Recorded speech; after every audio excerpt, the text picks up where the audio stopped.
ilmu-ilmu beliau. Okey, baik sahabat, itu adalah kenyataan daripada Habib Rehan yang saya tahu bahawa dia adalah anak murid kepada Habib Bahar bin Smith, yang daripada sudut disiplin ilmu dia ni memang banyak masalah daripada sudut disiplin ilmu, tetapi dia menggunakan gelaran Habibnya iaitu keturunan Nabi SAW untuk berceramah dan juga menyampaikan dongengan-dongengan yang tidak benar. Jom kita berikan reaksi berkaitan tentang isu ni. Pertama sahabat-sahabat, sekali kita dengar dakwaan bahawa Habib ini sebut Al-Faqih Muqaddam pernah Mi'raj bertemu dengan Allah sebanyak 70 kali setiap hari, kita dah tahu bahawa ini memang satu kenyataan yang cukup merapu. Secara ringkasnya, ia mahu seolah-olah menunjukkan Tok Wali itu lebih tinggi darjatnya jika nak dibandingkan dengan Nabi Muhammad SAW. Bahkan bukan Nabi Muhammad SAW saja, Nabi-Nabi yang sebelum itu lagi. Seolah-olah Nabi Muhammad ni dia tak ada apa-apa jika nak dibandingkan dengan para wali mereka. Sedangkan dalam satu sisi, mereka duk puji-puji Nabi SAW, bahkan mengangkat diri mereka dan keturunan mereka kepada Nabi SAW. Tetapi kenyataan ini sangat merendah-rendahkan Nabi SAW. Apa yang berlaku pada Nabi Muhammad itu seolah-olah bukanlah mukjizat, kerana mukjizat ini hanya seorang saja boleh ada. Tapi Tok Wali dia boleh mengalahkan mukjizat itu lebih 70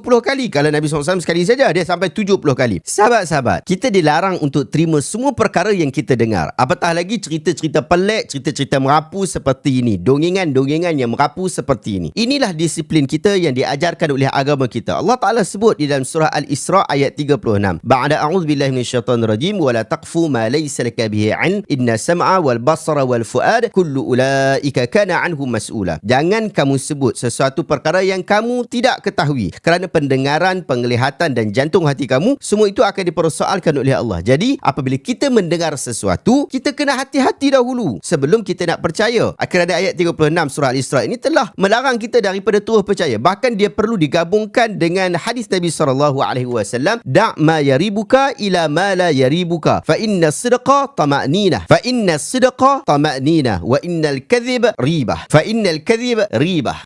tinggalkan perkara yang meragukan kamu kepada perkara yang kamu tidak ragu. Sesungguhnya kebenaran itu mendatangkan ketenangan, manakala penipuan itu seringkali mendatangkan keraguan. Hadis ini adalah hadis sahih riwayat Imam At-Tirmizi, dan penjelasan panjang berkaitan tentang hadis ini anda boleh dapatkan pada muka surat 117 dalam buku Al-Wafi Syarah Hadis 40 ni. Sangat menarik untuk anda baca tentang penjelasan terhadap isu hadis ini. Da' ma yaribuka ila ma la yaribuka. Jadi, kalau ada orang pelik dengan kisah yang dibawakan oleh Habib ini, ia bukan bermaksud dia sudah menjadi penentang wali dan juga penentang Habib. Tanda orang ini dia telah mengikuti disiplin ilmu agama, iaitu timbul perasaan syak dan tidak tenang apabila mendengar sesuatu cerita yang boleh jadi bohong dan tidak benar. Yang tu disiplin pertama, jangan terus percaya. Yang disiplin kedua pula ialah jangan sampaikan sesuatu yang belum pasti, sekalipun yang menyampaikannya adalah mungkin orang baik, mungkin kaki masjid, mungkin tok imam, tok masjid dan sebagainya. Di dalam hadis Nabi SAW sebut, kafa bil mar'i kadhiban an yuhadditha bi kulli ma sami'. Cukuplah seseorang itu digelar pembohong apabila dia hanya menyampaikan semua saja yang dia dengar. Hadis ini adalah hadis sahih riwayat Imam Muslim. Telah terbukti dalam banyak video-video reaction kita sebelum ni, ramai ustaz-ustaz kita dia tak study dulu, dia tak jujur di dalam menyampaikan sesuatu. Sampaikan ada hadis yang memang wujud dalam kitab pun dia selewengkan. Bahkan yang tak ada dalam kitab pun dia pergi tambah sekali. Ini telah kita buktikan dalam video-video reaction kita sebelum ni. Apatah lagi kisah merapu Wali Mi'raj sampai 70 kali ni. Siapa percaya? Tak patut kita percaya. Melainkan kita telah merosakkan akal kita untuk mempercayai kisah-kisah seperti ini. Kedua, kalau ikutkan cerita Habib ini, orang membayangkan wali-wali ini adalah manusia yang mempunyai superpower dan mempunyai kelebihan yang melampaui Nabi. Seolah-olah mereka ini lebih baik dan tinggi darjatnya berbanding dengan para Nabi. Sedangkan secara hakikatnya, para Nabi lebih tinggi darjatnya berbanding para wali. Bahkan berbanding seluruh manusia yang ada atas muka bumi ini. Inilah yang menjadi pegangan Al-Asy'ariyah yang kami sendiri belajar dekat Al-Azhar dahulu. Bahkan Abu Ja'far At-Tahawi, dia pernah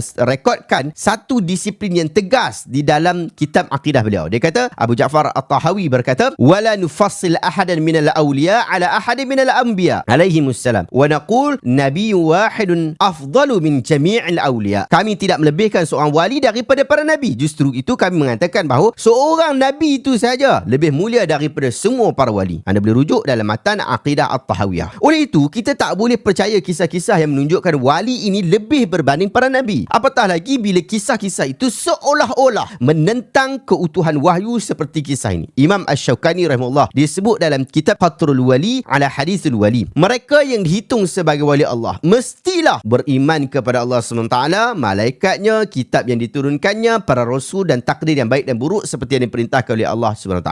Meninggalkan apa yang dilarang serta memperbanyakkan ketaatan kepada Allah SWT, maka mereka ini digelar sebagai wali Allah. Dan sesiapa yang bersikap sebaliknya, maka mereka itu bukanlah daripada kalangan wali Allah, bukanlah sedikit pun tergolong di dalam naungan rahmaniyah, iaitu rahmat Allah. Bahkan mereka tergolong di dalam kumpulan syaitaniyah, termasuk di dalam syaitaniyah, tipu daya syaitan. Anda rujuk dalam Qatrul Wali ala Hadis Wali jilid yang pertama muka surat 256. Jadi kita simpulkan di sini bahawa cerita itu merepek, dongeng dan merapu. Menariknya sahabat-sahabat, saya ada tonton satu video yang dia nak backup balik video ni. Dia boleh kata maksud Mi'raj dekat sini bukanlah Mi'raj macam Nabi, tapi maksudnya adalah salat. Yang pertama sahabat-sahabat, takwilan ni batil. Mi'raj bukan salat dan tidak digunakan perkataan Mi'raj dengan maksud salat. Jika digunakan juga, maka ia adalah maksud yang rosak. Yang kedua, kalau maksud Mi'raj adalah salat dengan pelbagai takwilan batil, maka salat itu adalah doa daripada terjemahan bahasa Arab. Adakah ia juga bermaksud wali itu berdoa 70 kali sehari? Sahabat-sahabat, secara jelasnya ini adalah dongengan-dongengan yang merapu, yang tidak lagi boleh diselamatkan. Dia merepek, dia meraban, kita kena tinggalkan. Balik kepada apa yang diajarkan oleh Nabi SAW, panduan-panduan yang telah disebutkan oleh baginda, disyarahkan oleh para ulama kita yang muktabar. Dapatkan buku Hadis 40